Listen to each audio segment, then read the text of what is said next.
Hello, I am Dr. Owen On, and welcome to the next installment of the Boring Lecture Series. In this lecture, we will be discussing ungulate disease surveillance in Canada.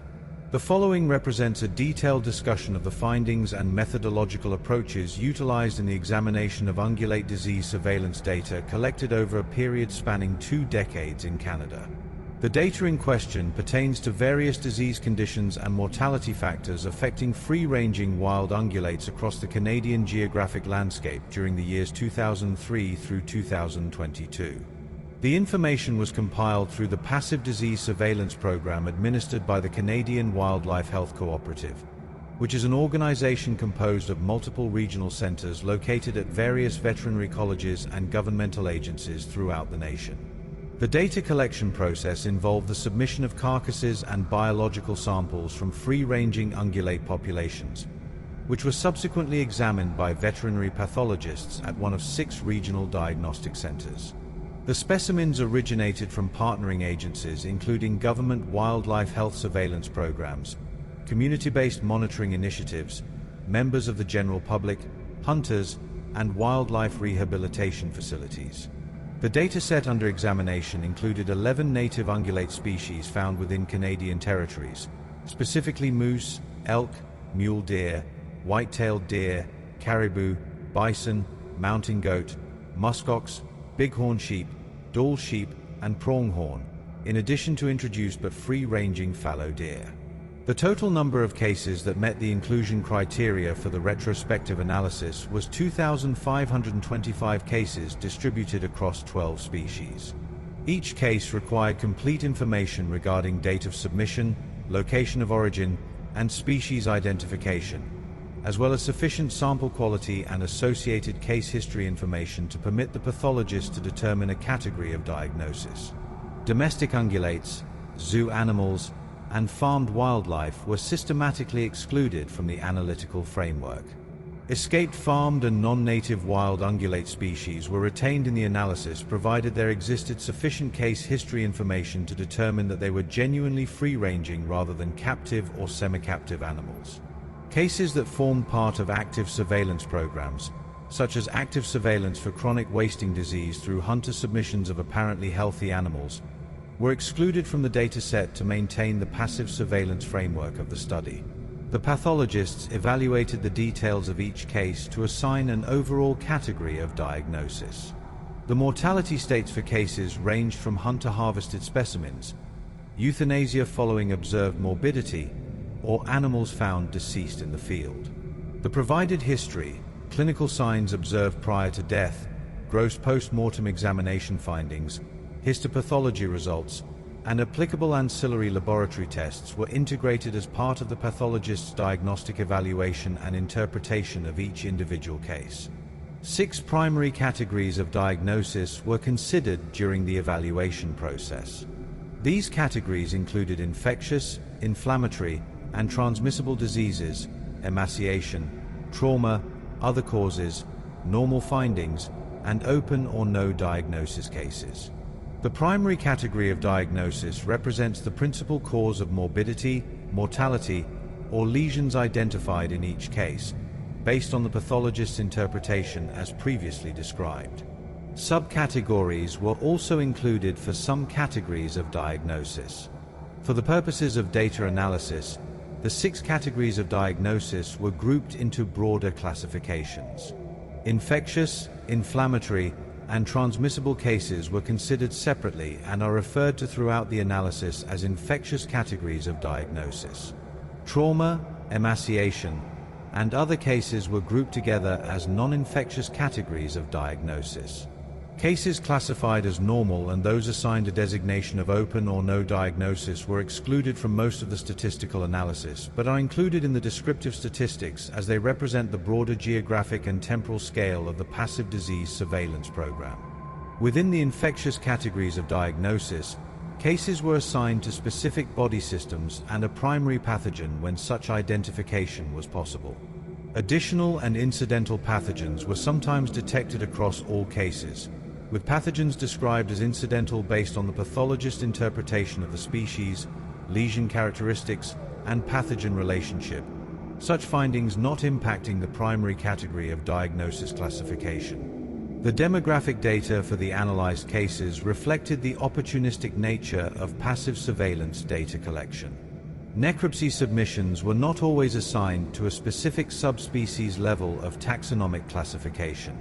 Consequently, the analysis was conducted at the species level exclusively. Cases were further categorized by sex, including male, female, and unknown sex designations, as determined by the pathologist based on examination of the carcass or submitted samples. Age categorization included adult animals, juvenile animals that were not reproductively active, and individuals of unknown age status, again as determined by the pathologist during examination. The statistical analyses were performed using the R Statistical Computing Environment version 4.4.1. For all statistical analyses conducted, a significance level of alpha equals 0.05 was assigned as the threshold for statistical significance,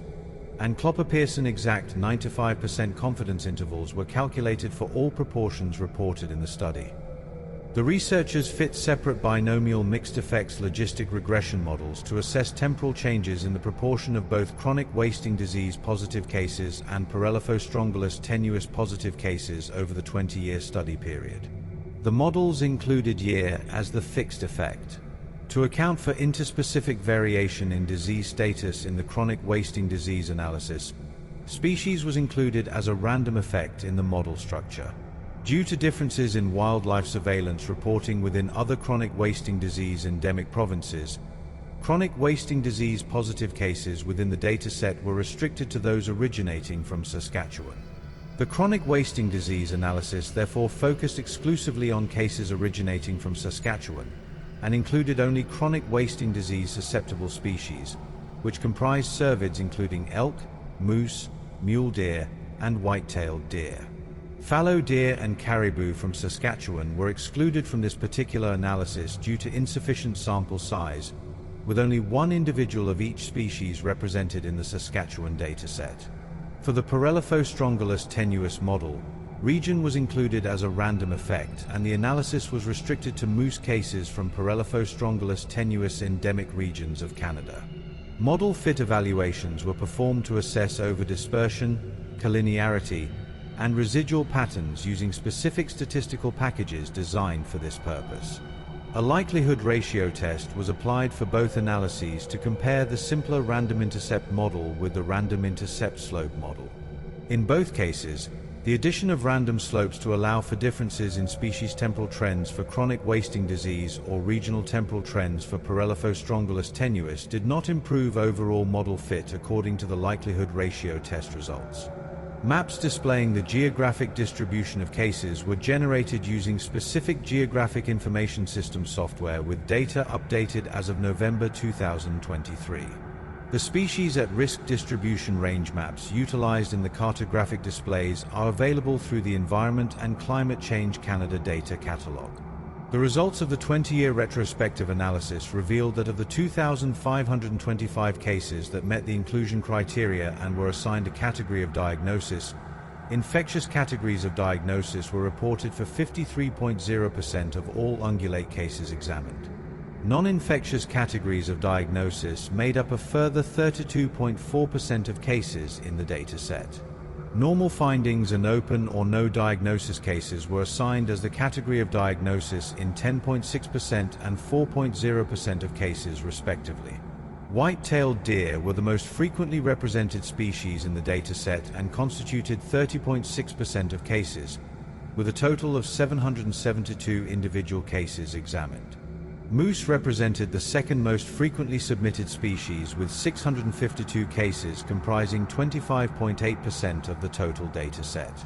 Across all species examined, male individuals constituted 46.7% of cases with a total of 1,179 male animals, followed by female individuals comprising 39.2% with 990 cases, and individuals of unknown sex comprising 14.1% with 356 cases. The majority of ungulate cases were categorized as adult animals, with 1,605 adult cases representing 63.6% of submissions, followed by juvenile animals with 495 cases representing 19.6% of submissions, and individuals of unknown age comprising 425 cases or 16.8% of the total. The cases were distributed across Canada with regional differences in sample submission reflected by increased density of sample origins from Saskatchewan and Ontario provinces compared to other regions of the country. A total of 1,338 of the 2,525 cases, representing 53.0%, were categorized as infectious in origin. Within the infectious categories of diagnosis, 57 different pathogens were diagnosed as the causative agent for the primary infectious category of diagnosis across the dataset. Overall, when examining the distribution of pathogen types, parasites were the most frequently diagnosed pathogen group within infectious categories of diagnosis, with 469 cases representing 35.1% of infectious cases. Bacterial pathogens constituted the second most common group with 366 cases representing 27.4% of infectious cases. Prion disease, specifically chronic wasting disease, was diagnosed in 297 cases, representing 22.2% of infectious cases. Two specific pathogens constituted the majority of primary infectious diagnoses across the entire dataset. Chronic wasting disease was diagnosed in 297 cases, representing 22.2% of infectious cases, and Parelophostrongylus tenuis infection was diagnosed in 277 cases, representing 20.7% of infectious cases. The chronic wasting disease positive submissions in the dataset were geographically restricted to Saskatchewan province, while cases diagnosed with Parelophostrongylus tenuis infection were distributed across the known endemic regions for this parasitic pathogen within Canada. 6 different pathogens were detected which are federally monitored under the Health of Animals Act and the Reportable Diseases Regulations due to their strong potential to impact human and animal health and the Canadian economy. These monitored pathogens included the causative prion agent of chronic wasting disease, Besnoitia species, the causative agent of anthrax, which is Bacillus anthracis, Brucella suis, which is a causative agent of brucellosis and was confirmed as BioVar4 when ancillary testing was performed, epizootic hemorrhagic disease virus, and the causative agent of bovine tuberculosis, which is Mycobacterium bovis. Additional and incidental pathogens detected in the dataset included incidental findings of Sarcosis species in 115 cases where this finding was not considered part of the primary category of diagnosis. The statistical analysis of temporal trends in chronic wasting disease revealed a significant increase in the total proportion of chronic wasting disease positive cervid cases from Saskatchewan over the 20-year study period. The binomial mixed effects logistic regression analysis yielded a beta coefficient of 0.1999 with a p-value of less than 0.001 and an odds ratio of 1.22. This indicates that the odds of an individual cervid being chronic wasting disease positive increased by approximately 22.0% per year over the study period. While the predicted prevalence of chronic wasting disease differed significantly across the 4 species included in the model, the addition of a random slope to the model failed to improve model fit according to the chi-squared test result of 1.36 with a p-value of 0.51. Therefore, the analysis found no evidence that the proportion of chronic wasting disease positive cases was increasing at different rates across susceptible cervid species in Saskatchewan province. The analysis of Parelophostrongylus tenuis infection was restricted to include only moose cases, given this species represented 76.5% of all primary category of diagnosis Parelophostrongylus tenuis cases in the dataset. Cases were grouped by provincial boundary and collapsed regionally due to limited sample sizes and similar geographic characteristics. The regional groupings included Ontario province with 99 cases, Quebec province with 110 cases, the Prairies region with 307 cases including Manitoba with 4 cases and Saskatchewan with 303 cases, and the Maritimes region with 84 cases including New Brunswick with 15 cases, Newfoundland and Labrador with 10 cases, and Nova Scotia with 59 cases. The proportion of moose cases from endemic areas that had a diagnosis of Parelophostrongylus tenuis increased significantly over time according to the binomial mixed effects logistic regression analysis, with a beta coefficient of 0.034, a p-value of 0.047, and an odds ratio of 1.035. This indicates that the odds of an individual moose from a Parelophostrongylus tenuis endemic region having a positive diagnosis increased by approximately 3.5% per year over the study period. There was no evidence of a regional difference in the positive Parelophostrongylus tenuis temporal trend according to the chi-squared test result of 0.02 with a p-value of 0.99. Of non-infectious categories of diagnosis,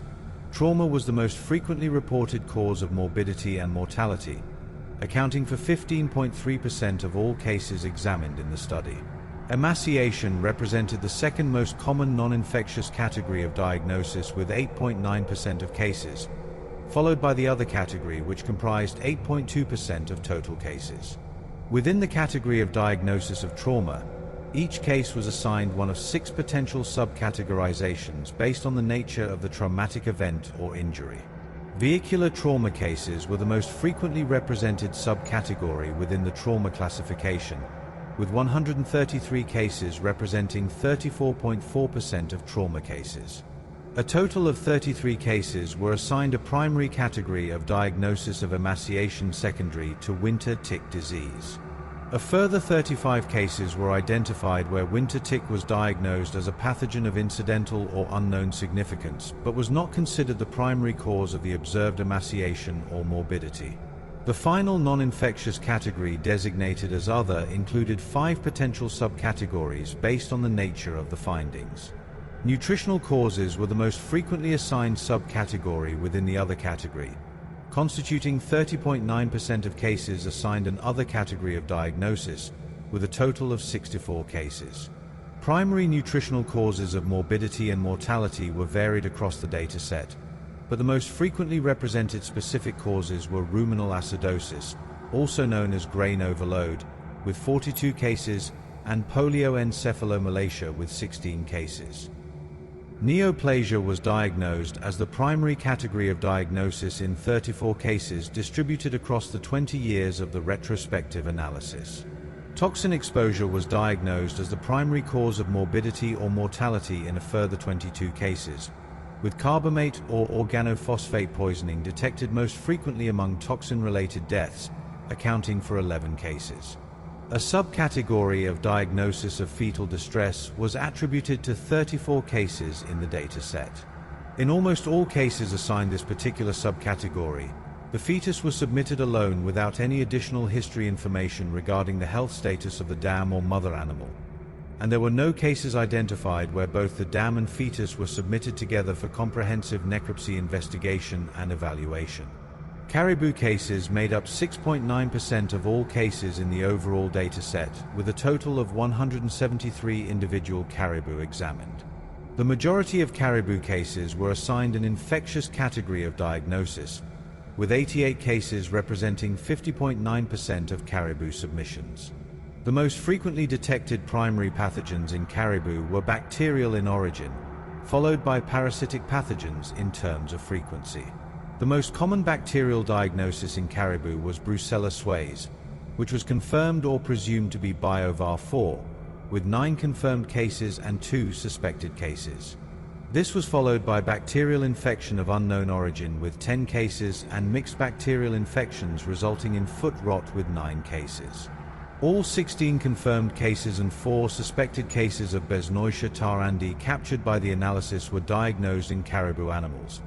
which was also the most frequently reported parasitic diagnosis in this particular species.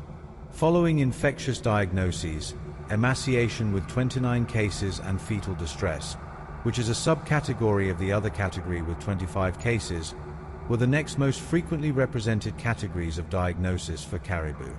For these specific categories, focal years of importance were detected in the temporal distribution of the data, with 23 of the 29 emaciation diagnoses occurring in the year 2016, and 22 of the 25 fetal distress cases occurring across the years 2010 with 7 cases and 2011 with 15 cases. Bison represented 1.9% of cases captured by the dataset, with a total of 48 individual bison cases examined. The majority of bison cases were assigned an infectious category of diagnosis, with 30 cases representing 62.5% of bison submissions.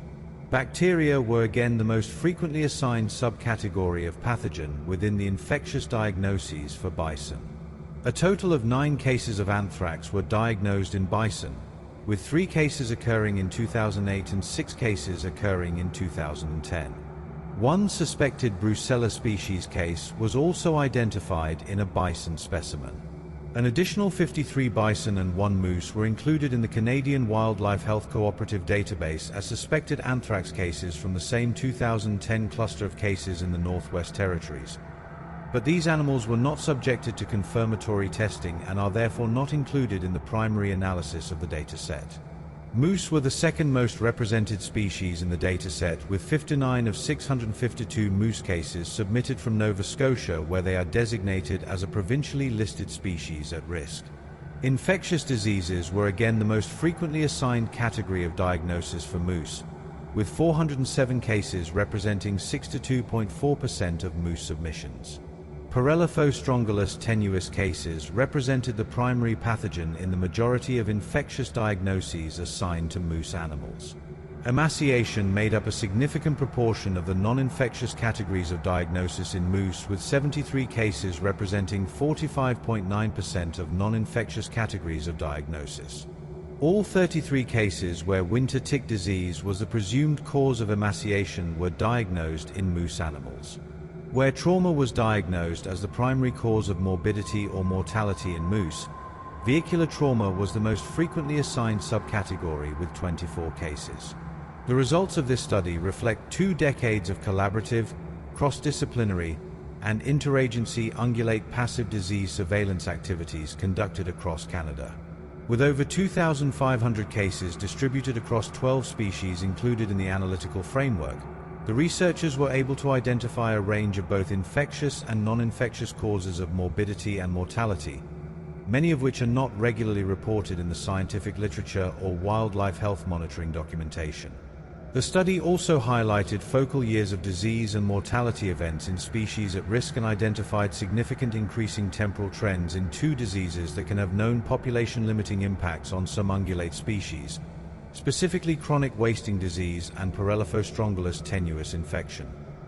Chronic wasting disease is an introduced, fatal prion disease of cervids which has had mounting negative impacts on cervid population health across North America. First detected among wild cervids in Canada in Saskatchewan in the year 2000, there has been extensive spread throughout Saskatchewan and Alberta provinces, and more recent geographic spread throughout North America, with detections in wild ungulates in southwestern Manitoba in 2021 and British Columbia in 2024. In Saskatchewan, the analysis identified a significant increasing temporal trend in the proportion of cervid cases diagnosed with chronic wasting disease, which was similar across all 4 included cervid species. While this trend must be interpreted with appropriate caution considering the inherent biases of the passive surveillance program, such as the fact that the program is testing sick and dead animals which are not representative of healthy free-ranging populations, it is consistent with increasing prevalence patterns detected through active surveillance programs and reflects an important shift in the threats facing cervids in Canada, including species at risk. Chronic wasting disease has not been detected in North American caribou populations, yet they are presumed susceptible to infection based on genetic analyses of prion protein genes and documented chronic wasting disease cases in free-ranging European reindeer. Additionally, there is ongoing concern that habitat alteration favored by white-tailed deer, coupled with the northward range expansion of this species, may increase the risk of direct and indirect contact between caribou and chronic wasting disease-infected deer. The geographic distribution mapping of chronic wasting disease cases revealed detections in both deer and elk in Saskatchewan at the southern limit of the boreal caribou range, providing evidence that this risk does exist on the Canadian landscape. Passive surveillance data has revealed and continues to uncover new information about the epidemiology of chronic wasting disease in Canada, in addition to improving early detection capabilities across the landscape. The first known case of chronic wasting disease in Alberta was detected via passive wildlife surveillance activities, and the retrospective analysis includes the first detections of chronic wasting disease in moose in Saskatchewan province. Beyond chronic wasting disease, the study identified several notable infectious disease threats facing species at risk and sympatric ungulate species in Canada, including a significant increase in the proportion of moose cases diagnosed with Parelophostrongylus tenuis infection over the 20-year study period. There is ongoing concern among wildlife health professionals and wildlife managers that Parelophostrongylus tenuis can lead to moose population decline, particularly in geographic areas where high densities of the definitive Parelophostrongylus tenuis host, which is white-tailed deer, and warmer and milder winter conditions enhance the environmental conditions for high parasite burden on the landscape. Parelophostrongylus tenuis may also become an important pathogen for caribou populations in Canada in the future.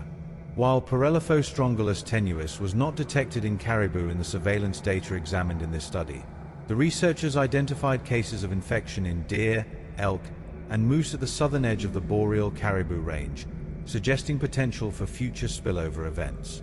Winter tick populations are similarly likely to increase on the Canadian landscape,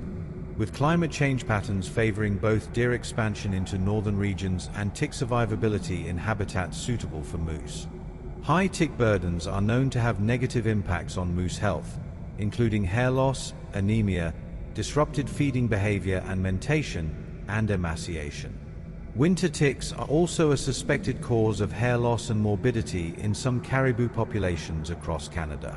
A primary category of diagnosis of emaciation secondary to winter tick disease represented approximately 5% of all moose cases submitted nationally to the Canadian Wildlife Health Cooperative over the data collection period. Through the Canadian Wildlife Health Cooperative's passive surveillance program activities, the first cases of epizootic hemorrhagic disease virus in Ontario ungulates were detected, enhancing the understanding of the northern expansion of herbivoruses in Canada and highlighting the usefulness of passive surveillance methodologies for early detection of emerging pathogens on the landscape. Similarly, the first cases of adenovirus hemorrhagic disease detected in Canada were diagnosed in mule deer from Alberta through submissions to the Canadian Wildlife Health Cooperative Surveillance Program from collaborative partners and stakeholders. Adenovirus hemorrhagic disease is a highly fatal disease of white-tailed deer and mule deer. It has been identified as an important cause of deer mortality epidemics in Western Canada and other parts of North America, and can impact other cervid species beyond deer. Additionally, the surveillance program identified several zoonotic diseases of concern to the health of human populations, of ungulate species at risk, and of the agricultural industry in Canada. These included brucellosis, anthrax, and bovine tuberculosis. Detections of septicemia secondary to Erysipelathrix rhusiopathy infection in muskoxen emphasized the importance of passive disease surveillance as a tool for understanding epizootic events impacting ungulate populations, which may represent population health threats to many sympatric species, including species at risk. The study also identified many non-infectious causes of morbidity and mortality in ungulate species across Canada, several of which are directly attributable to anthropogenic stressors and human activities. Trauma was the category of diagnosis in 15% of cases examined. While vehicular trauma occurred most frequently among trauma cases, capture-related trauma, such as morbidity and mortality secondary to field anesthesia procedures or the deployment of tracking collars for research and management purposes, was diagnosed in a total of 30 individual animals. These capture-related mortalities highlight the importance of post-mortem examination procedures to help inform and improve the techniques utilized to capture and monitor ungulate populations in the wild. Additionally, the surveillance program detected several cases of death due to ruminal acidosis in ungulate individuals given intentional or unintentional access to grain, as well as toxicity secondary to pest control poisons likely targeting other species. Anthropogenic causes of mortality such as toxin ingestion and road mortality reflect the negative consequences that can occur as habitat fragmentation and urbanization continue to push wildlife populations and human populations into closer proximity. These cases also highlight broader One Health concerns, as train and car collisions with large ungulates risk human health and safety and can lead to negative perceptions of wildlife among members of the public. The study reported 34 cases of neoplasia across various body systems and origins, including both primary and metastatic lesions. The types of neoplasia detected included incidences of lymphosarcoma, neuroendocrine carcinoma, plasma cell sarcoma, osteosarcoma, and squamous cell carcinoma, highlighting an underreported but potentially important cause of mortality in ungulate species that warrants further investigation. The researchers also detected focal temporal trends in non-infectious categories of diagnosis in caribou, with high proportions of emaciation cases occurring in 2016 and fetal distress cases occurring in 2010 through 2011. Fetal distress cases included dystocia, abandonment, and stillbirth events. These temporal trends may reflect temporal biases in sample submission patterns to the Canadian Wildlife Health Cooperative, but they may also indicate important but uninvestigated health stressors impacting these submitted caribou populations, such as temporal climatic variability, decreasing habitat quality, the impact of heavy metal exposure from environmental contamination, or undetected infectious causes of reproductive loss. Effective wildlife disease monitoring requires an integration of passive and active disease surveillance approaches, in addition to general population monitoring activities and research programs. Well-designed passive wildlife disease surveillance programs are integral for long-term population monitoring across taxa and geographic regions. By its very nature, however, passive surveillance is characterized by biases inherent to opportunistic sample collection methodologies and a lack of denominator data for the broader population, making traditional epidemiological analyses more challenging to conduct and interpret. Active surveillance data collection allows researchers and wildlife managers to more accurately assess prevalence and incidence in populations of interest, though typically with additional logistical and financial burden compared to passive surveillance approaches. The results of the retrospective passive disease surveillance analysis demonstrate many of the benefits and challenges inherent to this surveillance methodology, and also highlight opportunities for improved collaboration and integration of wildlife disease surveillance programs across Canada. The geographic distribution of ungulate cases submitted to the Canadian Wildlife Health Cooperative illustrates a disjointed surveillance presence across different regions of Canada. There are several factors contributing to inconsistent coverage across the country, including human population density variations, location and accessibility of regional diagnostic centers, availability of resources to collect and transport carcasses or samples to laboratory facilities, funding availability for wildlife diagnostic services, and siloed data collection practices across multiple agencies and jurisdictions. The surveillance program has been successful at capturing wildlife disease events in geographic areas where there are substantial numbers of people present to witness and report disease events, and when it is relatively easy and logistically feasible to collect carcasses for necropsy investigation. However, the data clearly demonstrate a lack of geographic coverage and sample submission in more remote regions of Canada. Furthermore, while the Canadian Wildlife Health Cooperative constitutes both a national collective of wildlife diagnostic laboratories and a national database for collating information, varying levels of participation by provinces and territories due to limited funding, logistical constraints, and regional focused programs hinders collaboration and data sharing activities, leading to a less holistic understanding of wildlife health at the national level.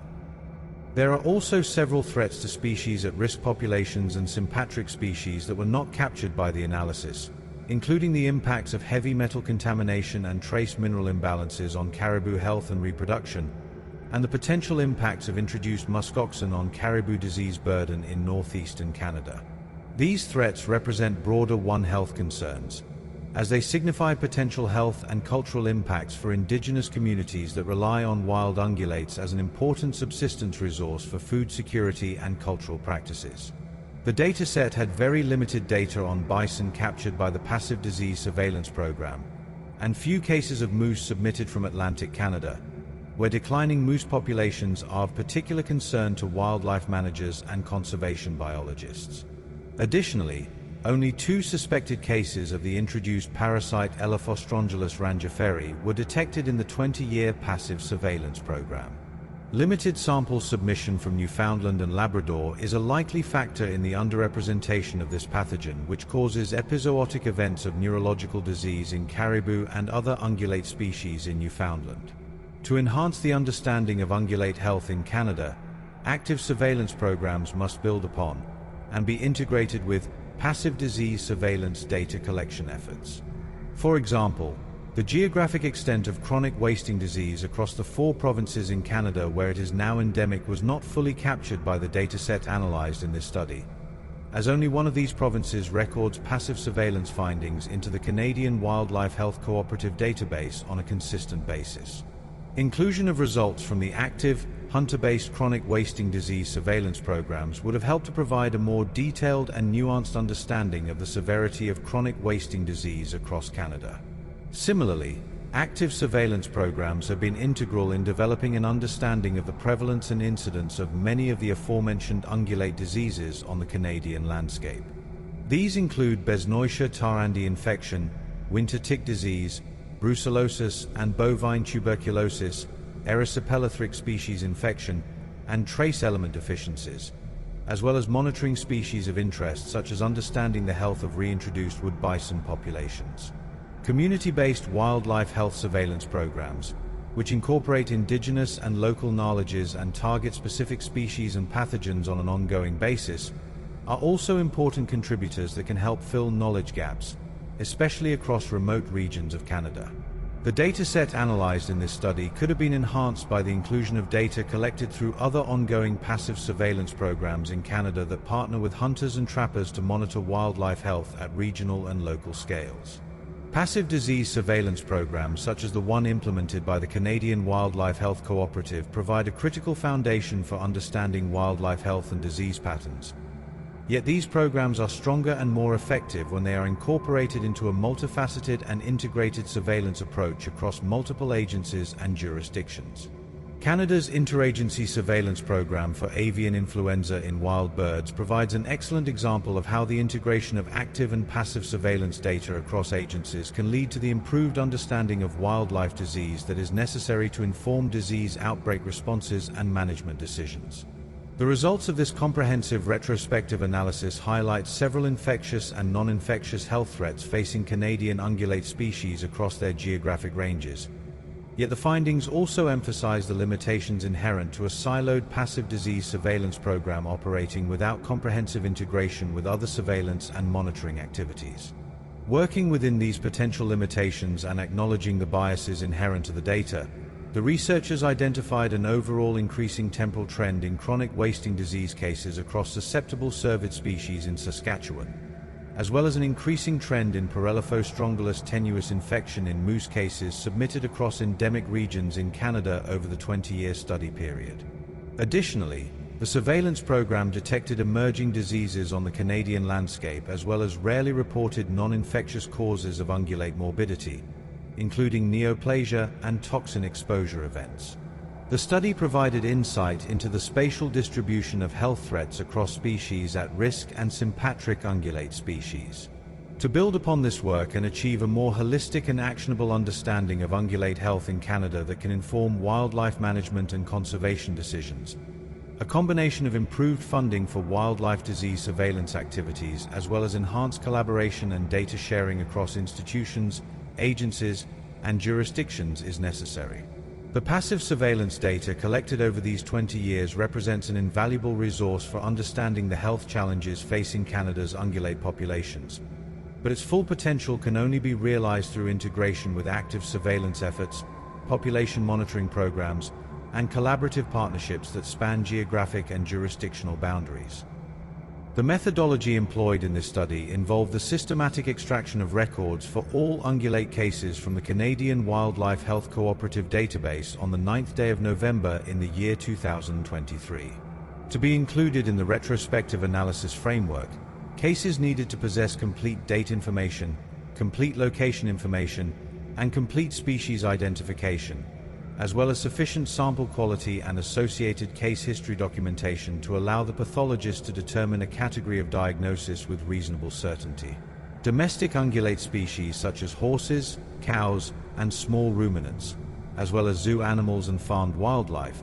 were systematically excluded from the analysis to maintain focus on free-ranging wild populations.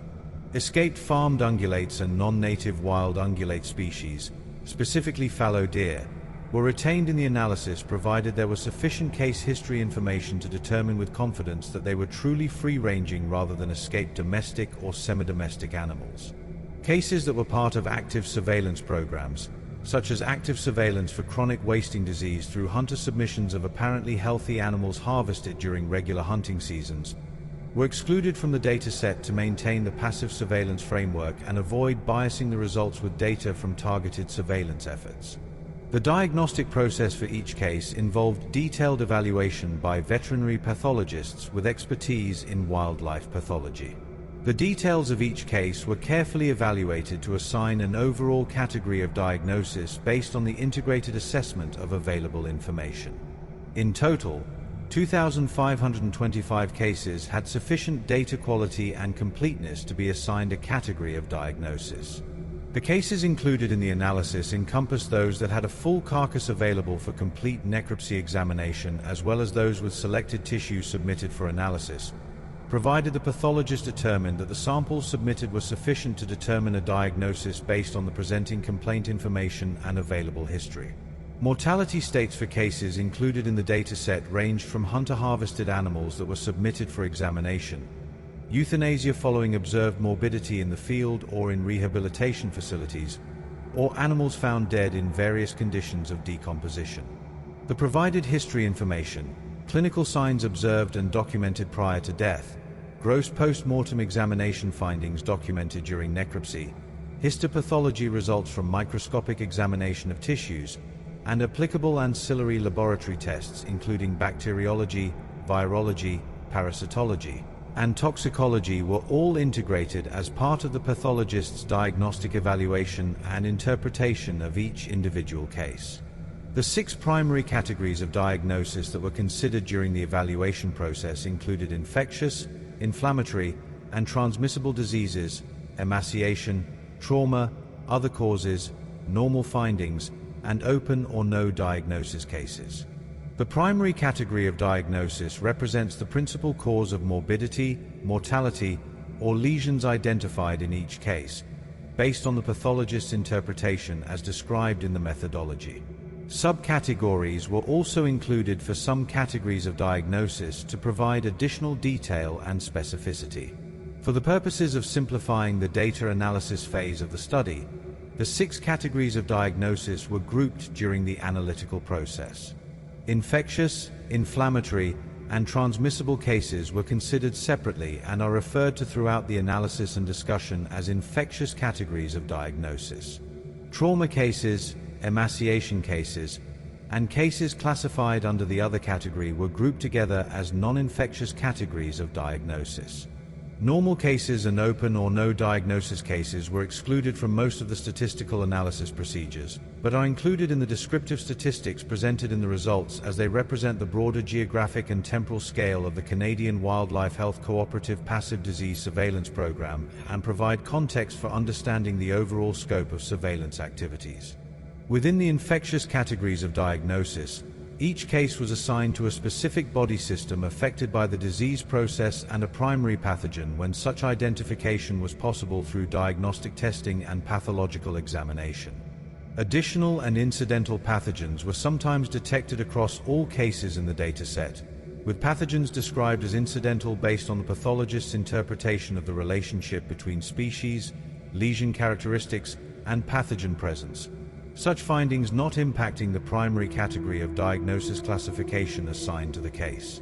The process of diagnosing winter tick as the cause of emaciation involved a combination of associated clinical findings such as high tick numbers observed on the carcass, visible hair loss consistent with grooming behavior to remove ticks, and anemia detected through examination of mucous membranes and blood parameters, in addition to the systematic ruling out of other potential causes of emaciation through comprehensive necropsy examination and diagnostic testing.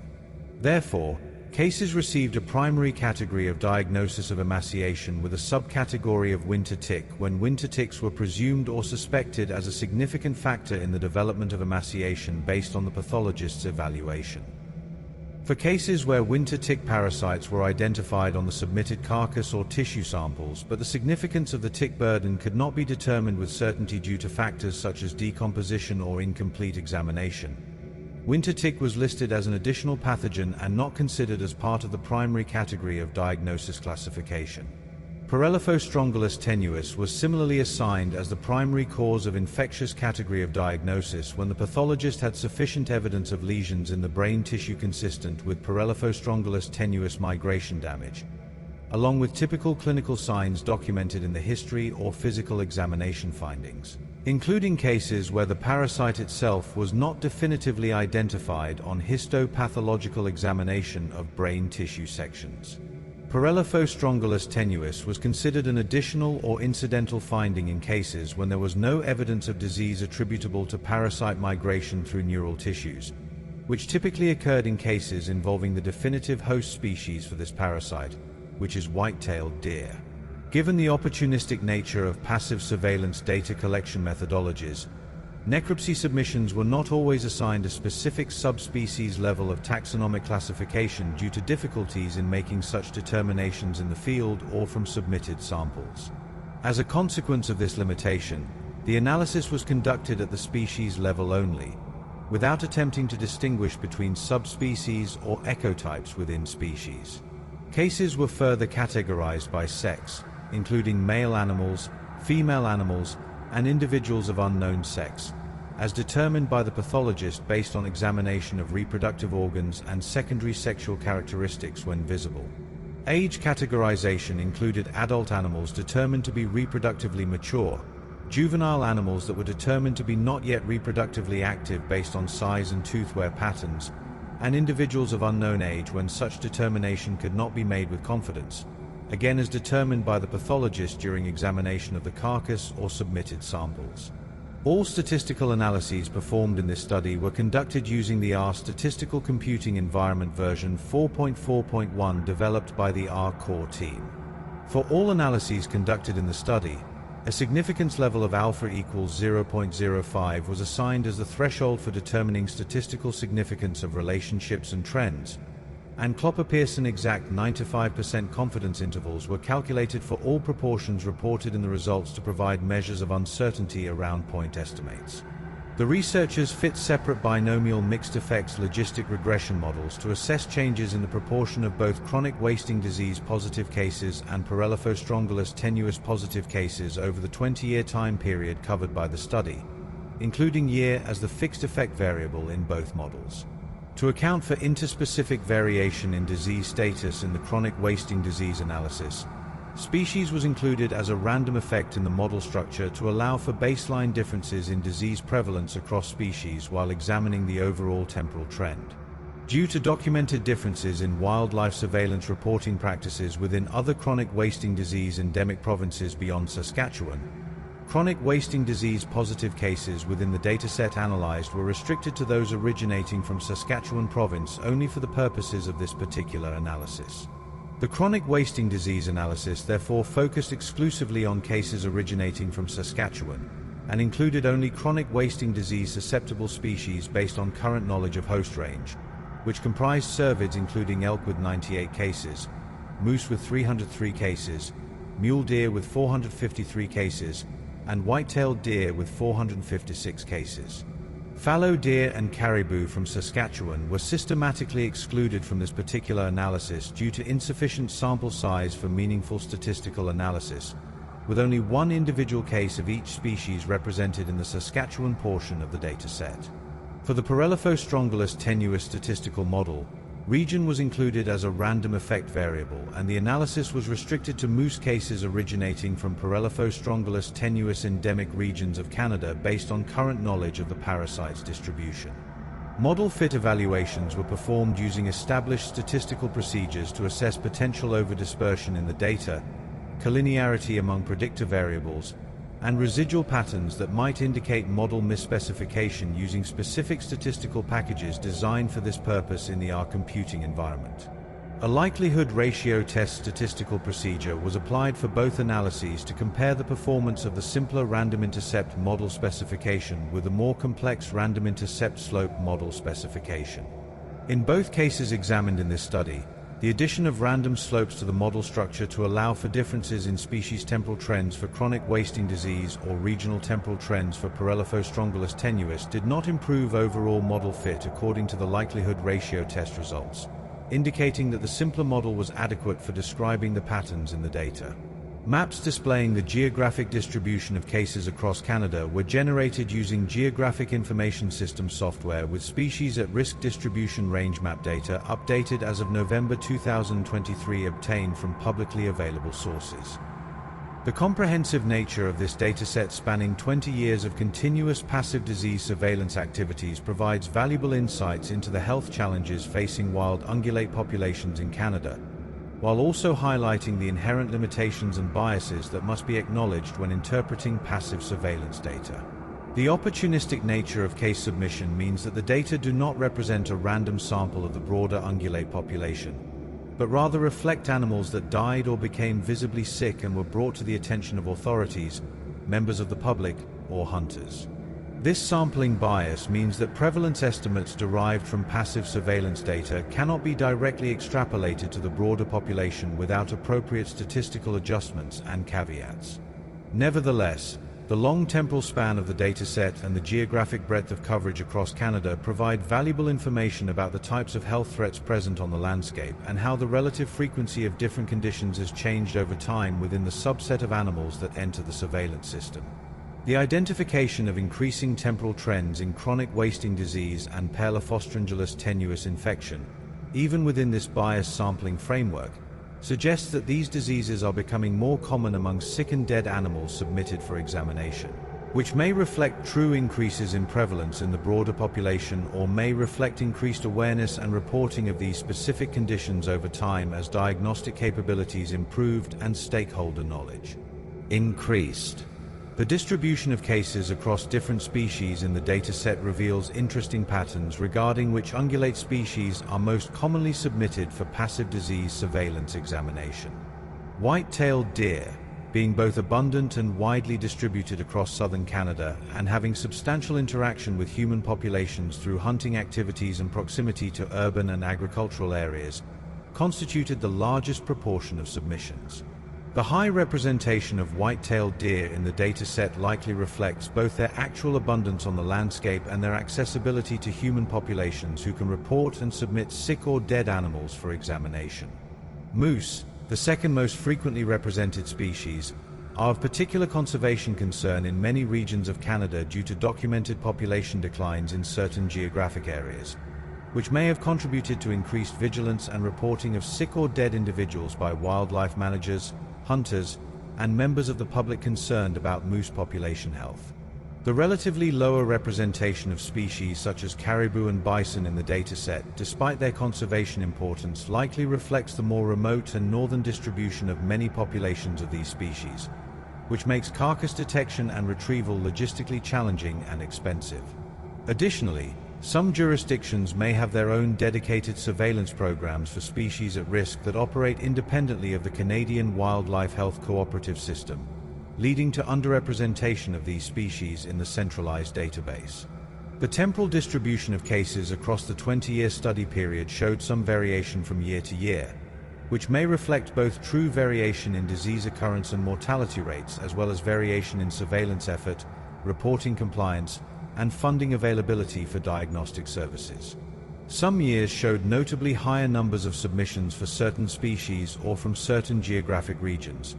which in some cases corresponded to known disease outbreaks or mortality events documented in the wildlife management literature. For example, the cluster of anthrax cases in bison in 2010 in the Northwest Territories represented a significant mortality event that was well documented at the time and resulted in substantial surveillance effort and sample submission during that particular year. Similarly, the concentration of caribou emaciation cases in 2016 may reflect a specific population health crisis or environmental stressor affecting caribou during that particular year, though the exact causes of this temporal clustering warrant further investigation and analysis. The concentration of fetal distress cases in caribou during 2010 and 2011 similarly suggests potential reproductive health challenges during those specific years that may have been related to environmental conditions, nutritional stress, or undetected infectious causes of pregnancy loss. The body system classification of infectious cases provides additional insight into the types of disease processes affecting ungulate populations across Canada. Neurological diseases, largely dominated by Parelophostrongylus tenuis infection in moose and other aberrant hosts where the parasite migrates through neural tissue causing damage, represented a substantial proportion of infectious cases. Respiratory diseases, including bacterial pneumonias and viral respiratory infections, were also commonly diagnosed, reflecting the importance of respiratory pathogens in causing morbidity and mortality in wild ungulate populations. Gastrointestinal diseases, including various parasitic infections of the digestive tract, bacterial enteritis, and nutritional disorders affecting digestive function, constituted another important category of infectious and disease-related diagnoses.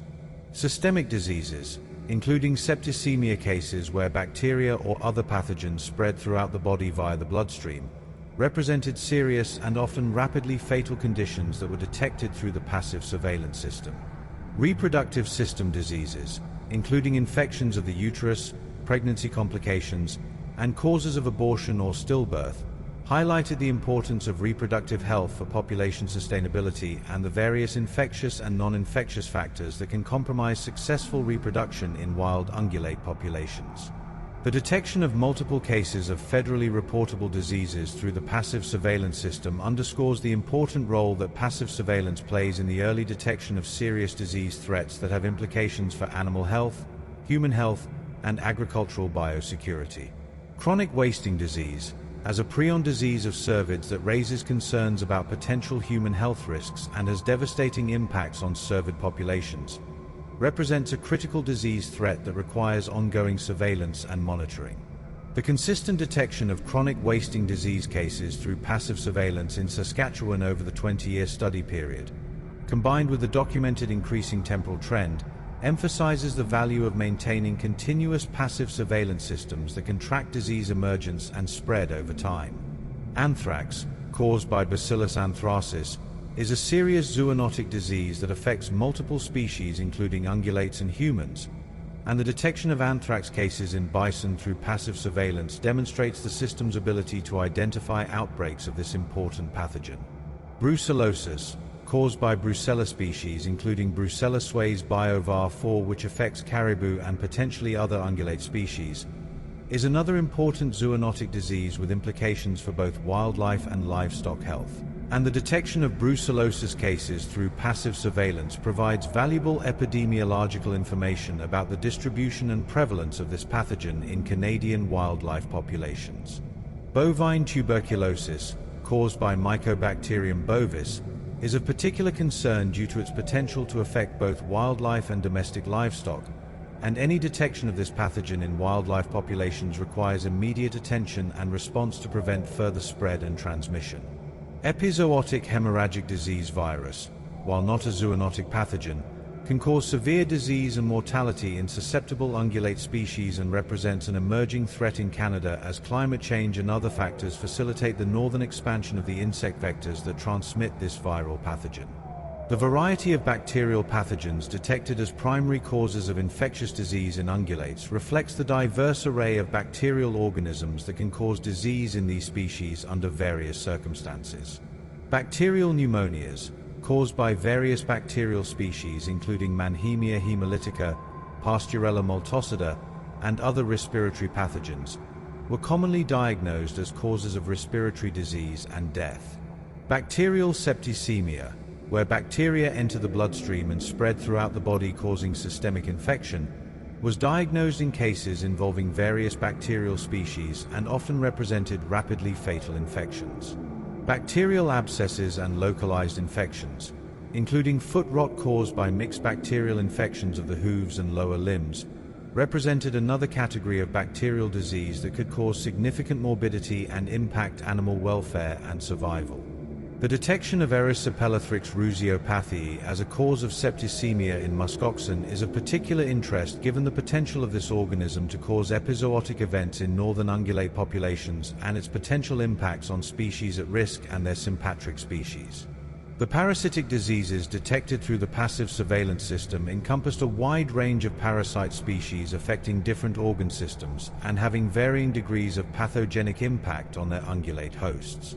Parelophostrongylus tenuis, the meningeal worm or brainworm, was by far the most commonly diagnosed parasitic disease in the dataset, reflecting its importance as a cause of neurological disease and mortality, particularly in moose and occasionally in other aberrant hosts such as elk, caribou, and mule deer. The definitive host for Parelophostrongylus tenuis is white-tailed deer, in which the parasite typically causes minimal pathology. But when the parasite infects other ungulate species, it migrates through the central nervous system, causing severe neurological damage that is often fatal. The documented increasing temporal trend in Parelophostrongylus tenuis diagnoses in moose across endemic regions of Canada is of significant concern given the role this parasite may play in moose population declines in some areas, particularly in combination with other stressors such as winter tick burdens, habitat alteration, and climate change impacts. Gastrointestinal parasites, including various nematode species that inhabit the digestive tract, were also commonly detected, though in many cases these were incidental findings rather than the primary cause of death or disease. Winter tick, Dermacentor albopictus, while technically an ectoparasite rather than an endoparasite, was identified as a significant cause of morbidity and mortality in moose, particularly when heavy tick burdens led to severe anemia, hair loss from excessive grooming behavior, and emaciation due to disrupted feeding and energy expenditure attempting to remove the parasites. The viral diseases detected in the surveillance dataset, while less numerous than bacterial and parasitic diseases, included several important viral pathogens that can cause significant disease in ungulate populations. Epizootic hemorrhagic disease virus, an orbovirus transmitted by biting midges of the genus Culicoides, was detected for the first time in Ontario ungulates during the study period, representing an important emerging disease threat as the geographic range of competent insect vectors expands northward with changing climate conditions. Adenovirus hemorrhagic disease, caused by specific serotypes of adenovirus that affect cervids, was detected in mule deer from Alberta and represents an important cause of acute mortality in deer populations in western North America. Various other viral pathogens were detected less frequently but nonetheless represent potential disease threats that warrant ongoing monitoring and surveillance. The relatively lower number of viral disease diagnoses compared to bacterial and parasitic diseases may reflect in part the technical challenges associated with viral detection and diagnosis, which often require specialized laboratory techniques and may be more difficult to identify in carcasses that are not fresh or are in advanced states of decomposition. The fungal diseases detected in the dataset were relatively uncommon compared to other pathogen groups, but included cases of fungal pneumonia and other mycotic infections that can occur opportunistically in immunocompromised animals or under specific environmental conditions that favor fungal growth and transmission. The infrequent detection of fungal diseases may reflect both their genuinely lower incidence in wild ungulate populations compared to bacterial, viral, and parasitic diseases, as well as potential challenges in fungal detection and diagnosis that may lead to some cases being missed or misdiagnosed. Prion disease, represented solely by chronic wasting disease in this dataset, constitutes a unique category of transmissible disease that involves the accumulation of misfolded prion proteins in neural tissue, leading to progressive neurological degeneration and inevitable death. The substantial number of chronic wasting disease cases detected through passive surveillance in Saskatchewan over the study period reflects both the endemic nature of this disease in that province and the ongoing efforts to monitor and track chronic wasting disease spread and prevalence through both passive and active surveillance approaches. The trauma category of diagnosis encompassed a diverse array of traumatic injuries and events that resulted in morbidity or mortality. Vehicular trauma, including collisions with motor vehicles on roads and highways as well as collisions with trains on railway lines, represented the most common subcategory of traumatic death, reflecting the ongoing challenge of ungulate vehicle collisions in areas where wildlife habitat and movement corridors intersect with transportation infrastructure. These collisions pose risks not only to wildlife populations but also to human safety and result in substantial economic costs associated with vehicle damage and injury to motorists. Predation, while a natural cause of mortality in ungulate populations, was diagnosed in cases where evidence of predation was clear from examination of wounds and feeding patterns on the carcass, though determining whether predation was the actual cause of death versus scavenging of an animal that died from other causes can be challenging in some cases. Drowning was diagnosed in cases where animals were found dead in water bodies and examination findings were consistent with drowning as the cause of death, though again distinguishing true drowning from disposal of carcasses in water after death from other causes requires careful evaluation of the circumstances and physical findings. Capture-related trauma, including injuries associated with chemical immobilization, physical restraint, and the application of research equipment such as radio collars, represents an unfortunate but recognized risk associated with wildlife capture and handling operations, and the documentation of these cases through passive surveillance provides important feedback that can inform improvements in capture protocols and equipment design to minimize these risks. Other trauma cases included various miscellaneous traumatic injuries that did not fit neatly into the other subcategories, such as injuries from falls, impalement on objects, or other unusual traumatic events. The emaciation category of diagnosis represented cases where the primary finding was severe loss of body condition and depletion of fat reserves and muscle mass, indicating prolonged negative energy balance where energy expenditure exceeded energy intake over an extended period. Emaciation can result from various underlying causes including inadequate food availability due to poor habitat quality or severe winter conditions, inability to feed effectively due to dental disease or jaw injuries, increased energy demands associated with disease or parasite burdens, or combinations of these factors. The diagnosis of emaciation as the primary category required ruling out specific identifiable causes of poor body condition such as chronic infectious diseases or severe parasitism, though in many cases the exact underlying cause of emaciation could not be determined with certainty based on available information. The subcategory of emaciation attributed to winter tick burden represented cases where heavy infestations of winter ticks were believed to have contributed to or caused emaciation through the combined effects of blood loss leading to anemia,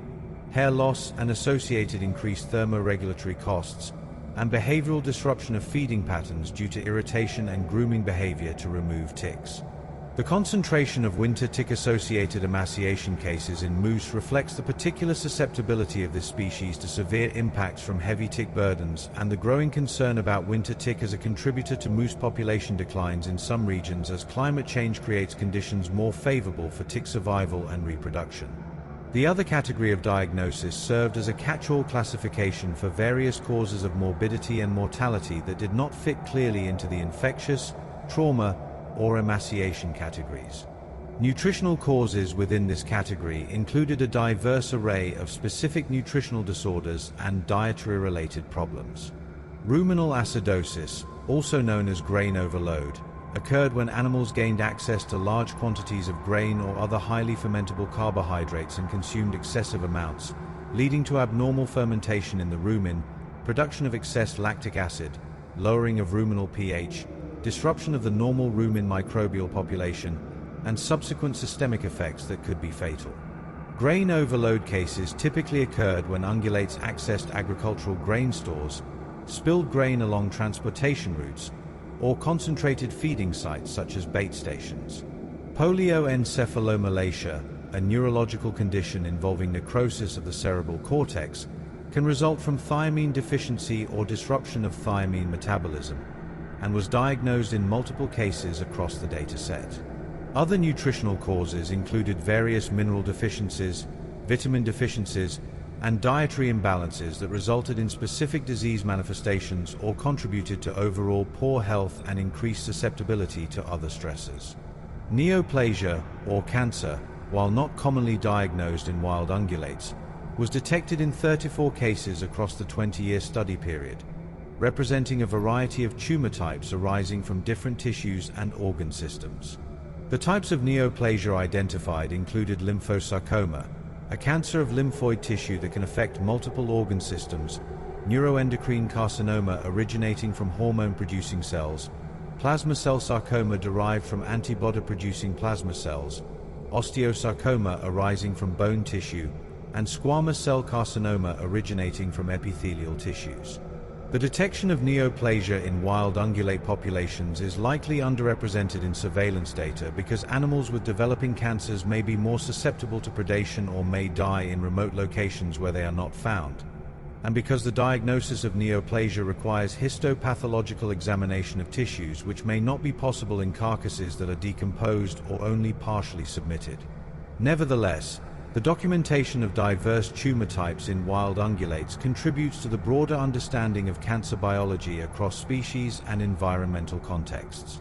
Toxin exposure cases, while relatively uncommon in the dataset with only 22 cases diagnosed over 20 years,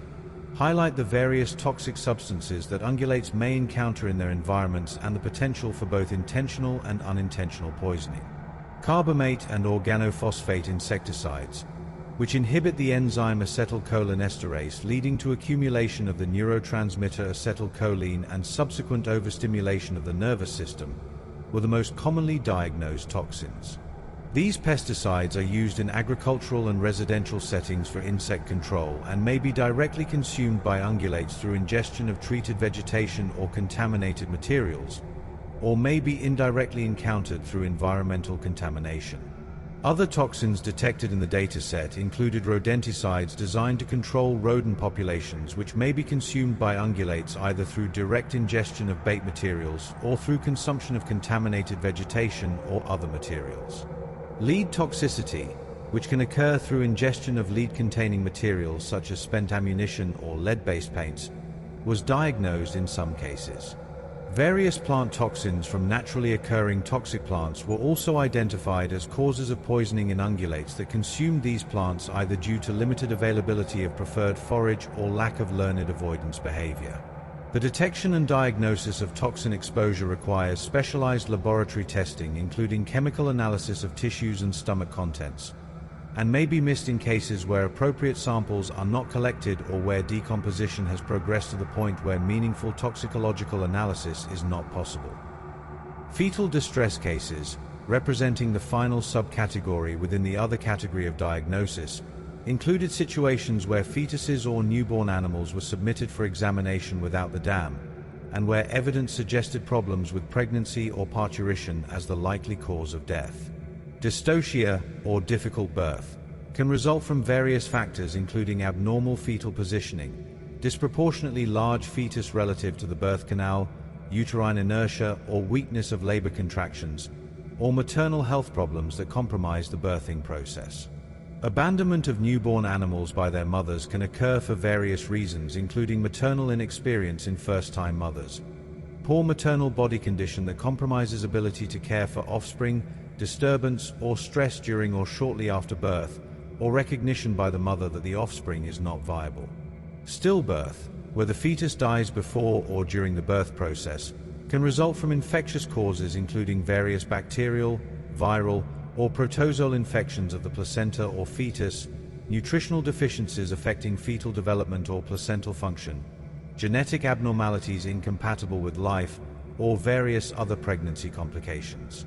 The challenge in interpreting fetal distress cases in the absence of examination of the dam is that it is often impossible to determine whether the underlying problem was primarily related to the fetus, the pregnancy, or the mother's health and condition, and whether the doe or cow survived or also died following the unsuccessful pregnancy or parturition event. The normal category of diagnosis, representing 10.6% of total cases,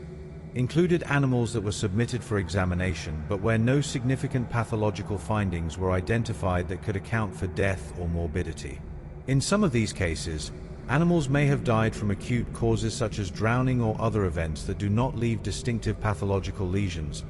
or death may have resulted from acute stress or exertion that cannot be definitively diagnosed from post-mortem examination alone. Some normal cases may represent animals that were euthanized for management purposes or killed by hunters and submitted for disease surveillance screening, but where no evidence of disease was found upon examination. The inclusion of these normal cases in the surveillance system provides valuable data on the baseline health status of at least some segment of the ungulate population and helps establish the proportion of submitted animals that do not have detectable disease conditions. The open or no diagnosis category, representing 4% of cases, included submissions where insufficient information, poor sample quality due to decomposition or other factors, or lack of definitive diagnostic findings prevented the assignment of a specific category of diagnosis. These cases highlight the challenges inherent in passive surveillance where carcasses may not be discovered promptly, where environmental conditions accelerate decomposition, where only partial carcasses or limited tissue samples are submitted, or where diagnostic testing yields inconclusive or ambiguous results that do not permit confident diagnosis.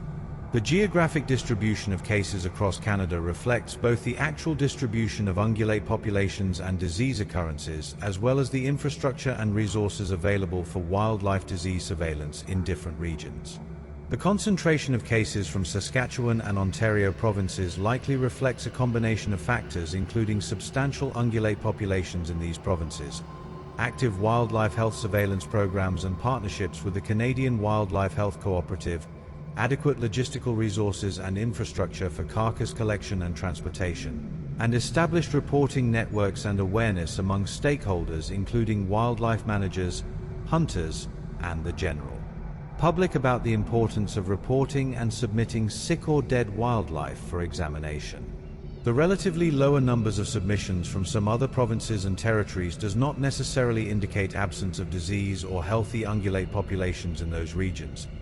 but more likely reflects challenges related to lower human population density, making it less likely that sick or dead animals will be found and reported. Greater distances and logistical difficulties in collecting and transporting carcasses from remote locations,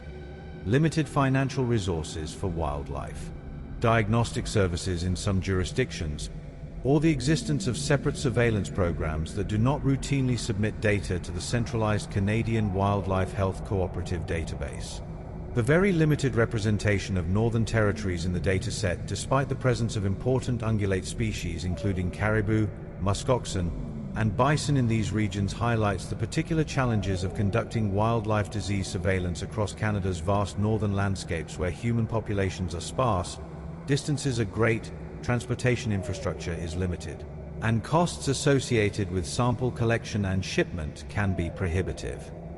The sex and age distribution of cases in the dataset may reflect both biological factors related to disease susceptibility and mortality risk in different demographic groups, as well as sampling biases related to which animals are most likely to be encountered and submitted for examination. The slightly higher proportion of male animals in the dataset compared to female animals could reflect genuinely higher mortality rates in males related to factors such as energetic costs and stress associated with breeding season activities including mating competition and territory defense, or could reflect sampling biases if male animals are more likely to be harvested by hunters and subsequently submitted for examination, or if male animals experiencing disease are more likely to be found, because they range more widely or spend more time in areas where they are likely to be observed by humans. The predominance of adult animals in the dataset likely reflects both the fact that adults constitute the majority of individuals in most ungulate populations, and that adult animals are more likely to be subjected to chronic diseases that develop over time and more likely to accumulate injuries and stressors over their lifespan. The representation of juvenile animals in the dataset likely includes both young animals that died from infectious diseases to which they may be particularly susceptible due to naive immune systems, as well as cases of abandonment, starvation, or predation that affect vulnerable young animals. The unknown sex and unknown age categories highlight the challenges of making demographic determinations in cases where carcasses are badly decomposed, where only partial remains are submitted, or where field personnel collecting samples may not have expertise in determining sex and age from external examination alone. The implications of this comprehensive data set for wildlife management and conservation policy are substantial and multifaceted. The documentation of increasing temporal trends in chronic wasting disease in Saskatchewan suggests that current management approaches may be insufficient to control the spread of this disease, and that enhanced surveillance, research into potential management interventions, and consideration of more aggressive control measures may be warranted. The increasing trend in Parelophostrongylus tenuis diagnoses in moose across endemic regions raises concerns about the potential role of this parasite in moose population declines and suggests that management strategies aimed at reducing white-tailed deer densities in areas of high conservation value for moose, or habitat management to reduce overlap between deer and moose populations, might be worthy of consideration. The detection of emerging diseases such as epizootic hemorrhagic disease virus and adenovirus hemorrhagic disease highlights the need for continued vigilance and surveillance to detect new disease threats as they appear on the landscape. The identification of zoonotic diseases including brucellosis, anthrax, and bovine tuberculosis in wildlife populations has implications for human health protection and livestock disease management and emphasizes the importance of One Health approaches that integrate human, animal, and environmental health considerations.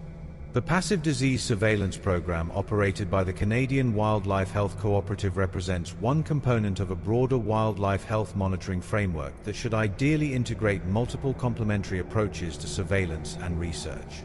Passive surveillance, by its nature, provides continuous baseline monitoring across broad geographic areas and can detect unusual events or emerging threats that might otherwise go unnoticed.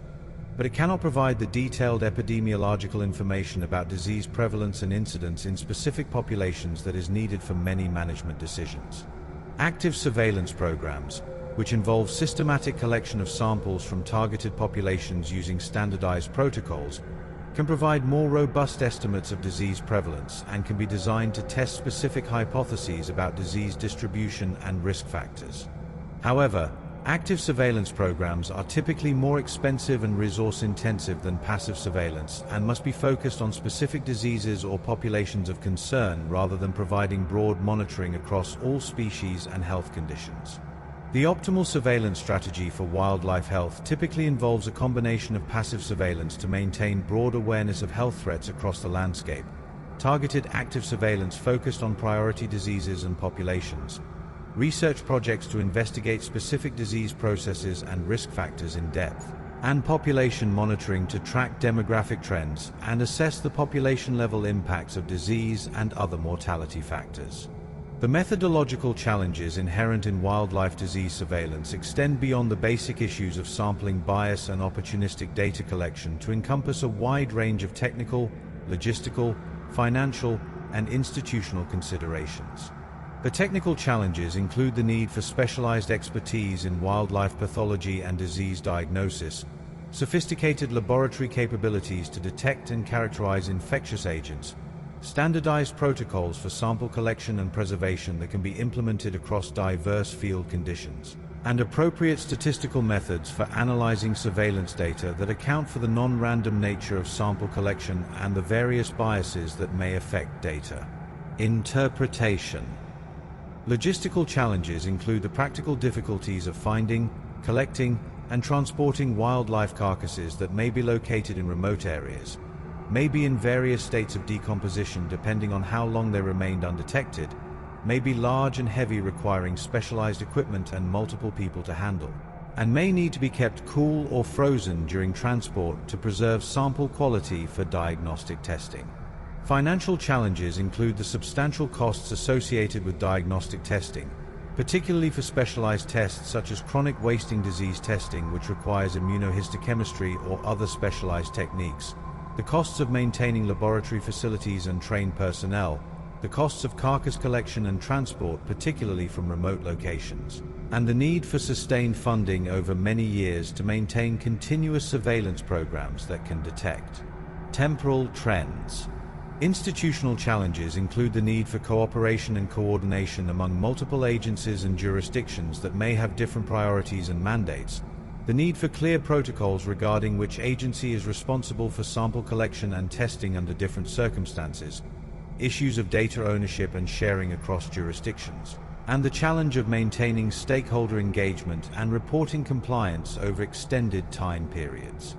The interpretation of passive surveillance data requires careful consideration of the various biases and limitations that affect what cases are detected and submitted for examination. Detection bias refers to the fact that some animals and some disease conditions are more likely to be observed and reported than others.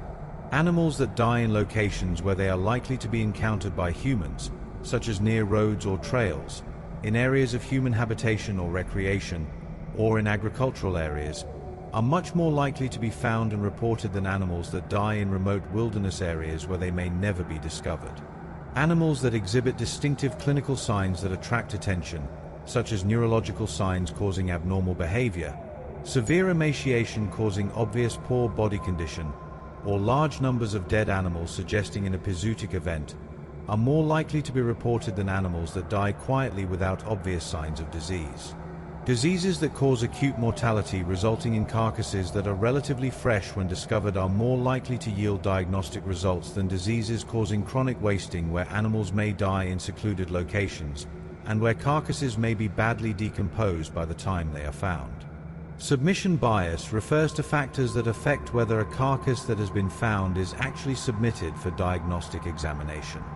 Large animals such as moose and elk may be more difficult to transport than smaller ungulates, potentially leading to underrepresentation if carcass collection resources are limited. Animals found in jurisdictions with active wildlife health programs and good working relationships with diagnostic laboratories may be more likely to be submitted than animals from jurisdictions with limited surveillance infrastructure.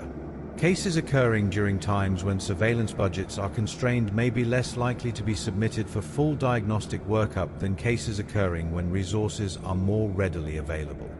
Animals that appear to have died from obvious causes such as vehicular trauma may be less likely to be submitted for full necropsy examination than animals where the cause of death is not apparent from external examination. Diagnostic bias affects the conclusions that can be drawn from cases that are submitted and examined.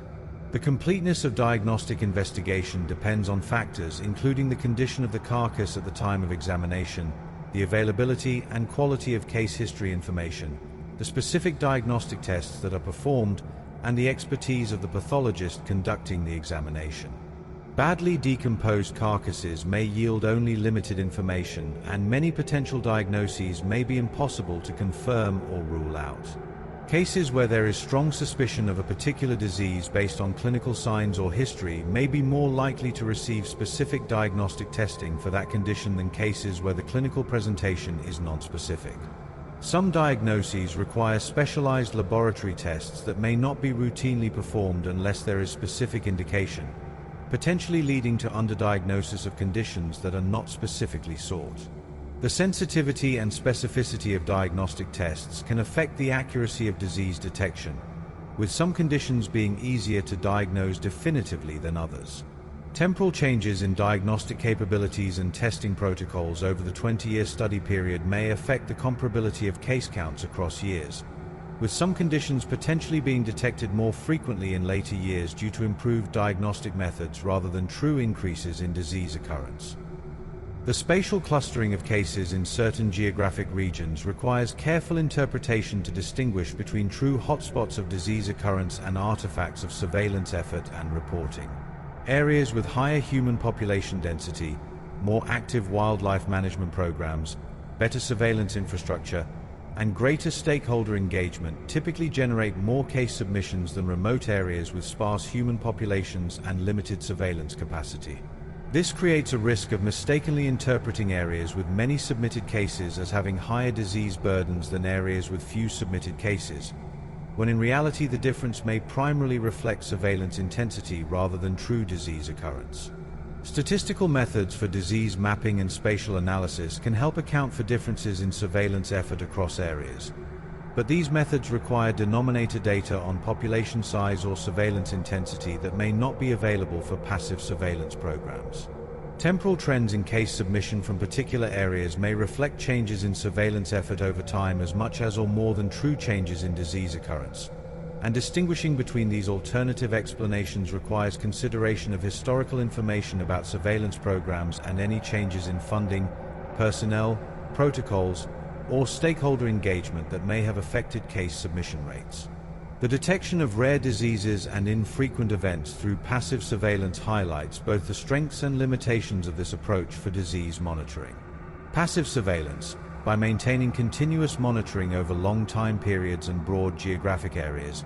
can detect sporadic occurrences of rare diseases that might be missed by targeted active surveillance programs with more limited scope.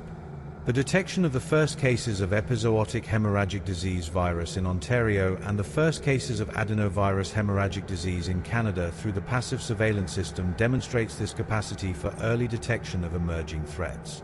However, the detection of only 1 or 2 cases of a particular disease over a 20-year period makes it difficult to draw conclusions about disease prevalence, temporal trends, or risk factors, and raises questions about whether these isolated detections represent true rare occurrences or whether there may be additional undetected cases that did not enter the surveillance system.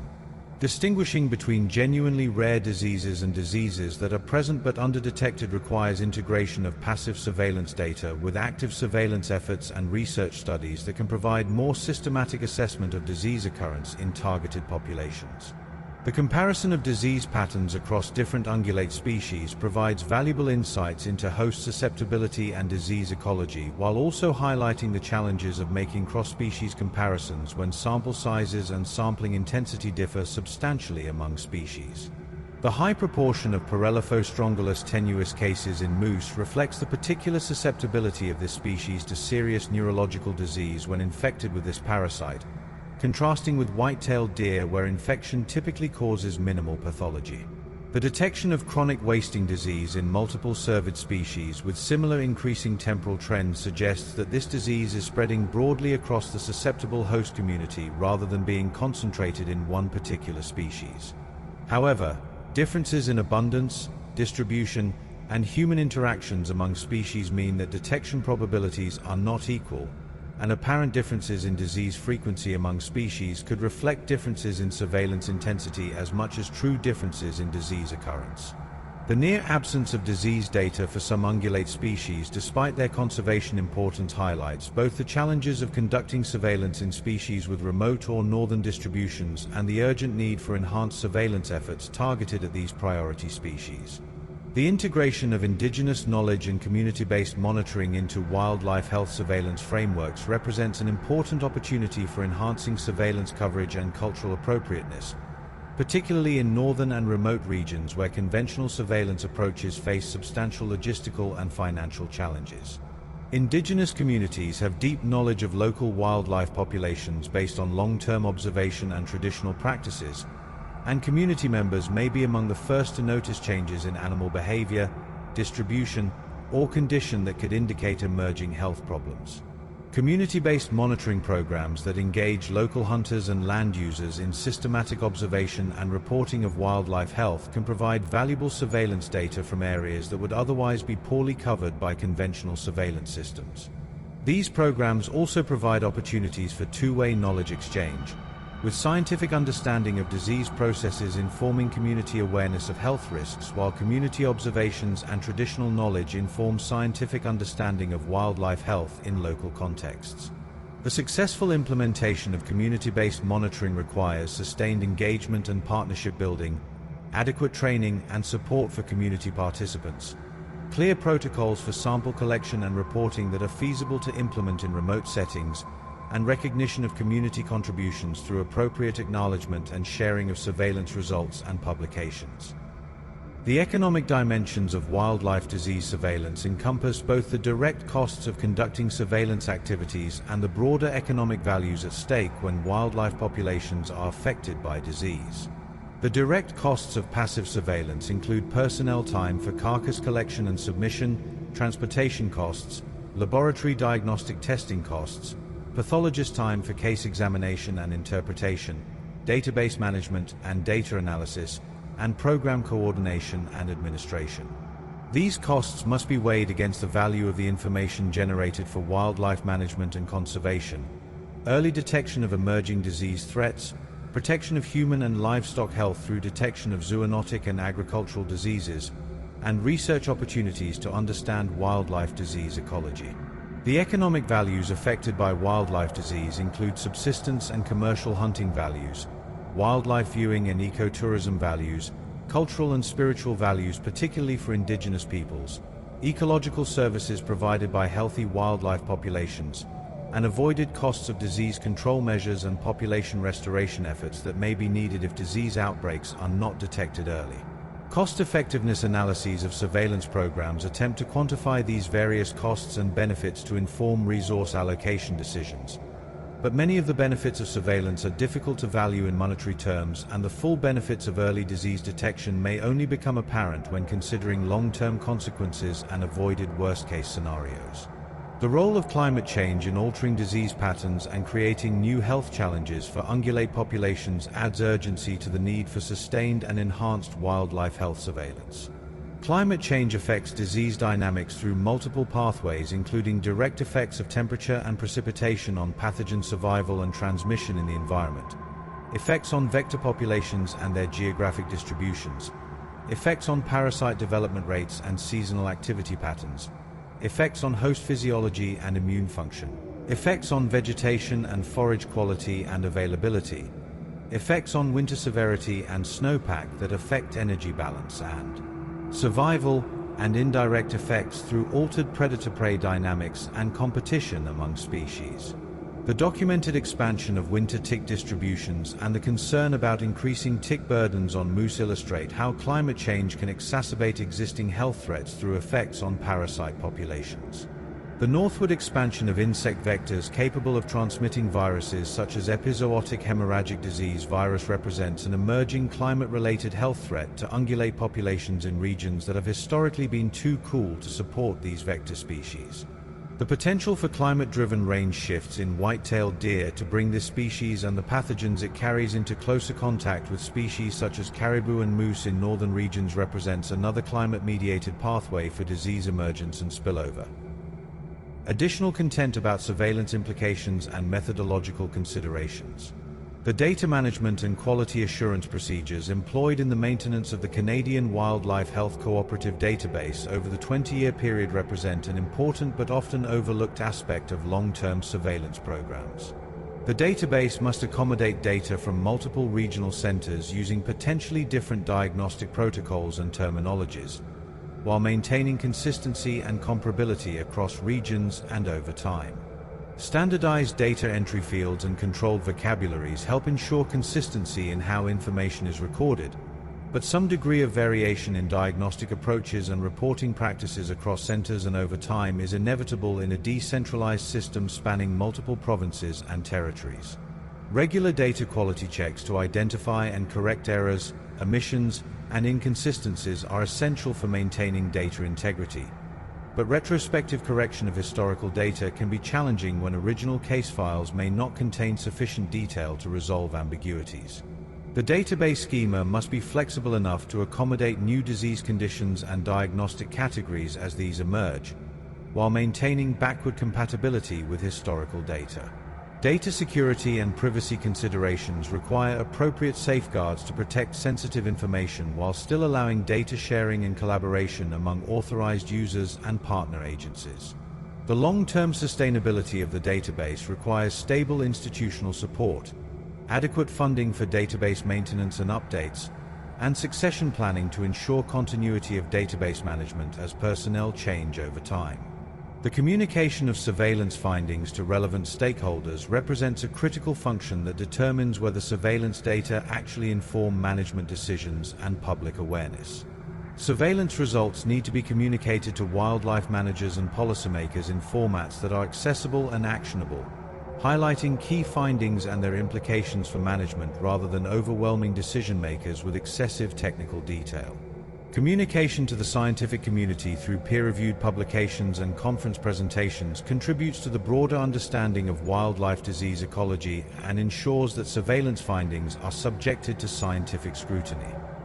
Communication to the hunting and outdoor recreation community through outreach materials and educational programs helps ensure that these key stakeholders are aware of disease risks and can make informed decisions about their interactions with wildlife. Communication to the general public through media engagement and public-facing reports builds awareness of wildlife health issues and helps maintain public support for surveillance programs. Communication to indigenous communities who rely on wildlife as subsistence resources requires culturally appropriate approaches that respect traditional knowledge and address community concerns about food safety and wildlife population health. The various audiences for surveillance communications have different information needs and preferences for how information is presented, requiring tailored communication strategies rather than one-size-fits-all approaches. The ethical dimensions of wildlife disease surveillance and management raise important questions about human responsibilities toward wildlife populations and appropriate interventions when disease threatens individual animal welfare or population viability. The decision whether to intervene in disease outbreaks or allow natural processes to operate without interference involves value judgments about the appropriate relationship between humans and wildlife, the relative importance of individual animal welfare versus population-level outcomes, and the acceptable risks of unintended consequences from intervention efforts. Surveillance activities themselves raise ethical questions about the treatment of animals subjected to capture and handling for sample collection, the appropriate use of euthanasia for humane reasons or disease control purposes, and the responsibilities of researchers and managers when surveillance detects animal suffering. The use of surveillance data to inform management decisions such as population reduction to limit disease spread requires careful ethical consideration of animal welfare implications and alternative approaches. The allocation of limited resources among different surveillance and management priorities involves implicit value judgments about which species and populations warrant greatest investment, which disease threats merit most concern, and how to balance competing conservation and human health objectives. Thank you for your attention, or alternatively, your restful repose, during this session of the Boring Lecture Series. We hope this has been a useful resource for your studies or a supportive environment for your rest. This lecture was narrated by Dr. Owen On, an artificial voice for the Boring Lecture Series. Please see the description for further resources and the complete citation to the primary literature discussed throughout this presentation. If you found this level of detail sufficient, please consider subscribing for our weekly sessions. We will now fade to soothing bioacoustic sounds and ambient tones to allow for a period of quiet reflection or continued rest. Good night.